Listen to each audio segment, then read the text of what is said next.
પંચમહાલ, મહીસાગર અને દાહોદ જિલ્લાના 2 લાખથી વધુ પશુપાલકો માટે મહત્વના સમાચાર સામે આવ્યા છે। પંચામૃત ડેરીના ચેરમેન પદ માટે યોજાયેલી ચૂંટણીમાં જેઠાભાઈ ભરવાડની સતત 5મી ટર્મ માટે બિનહરીફ વરણી કરવામાં આવી છે।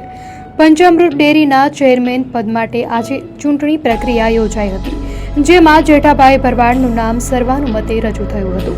અન્ય કોઈ ઉમેદવારે ફોર્મ ન ભરતા જેઠાભાઈ ભરવાડને બિનહરીફ વિજેતા જાહેર કરવામાં આવ્યા। આ સાથે જ તેઓ વર્ષ 2009થી સતત 5મી વખત પંચામૃત ડેરીના ચેરમેન તરીકે ચૂંટાયા છે। જેઠાભાઈ ભરવાડ હાલમાં નાફેડના ચેરમેન, ગુજરાત વિધાનસભાના ઉપાધ્યક્ષ અને શહેરાના ધારાસભ્ય તરીકે પણ સેવા આપી રહ્યા છે।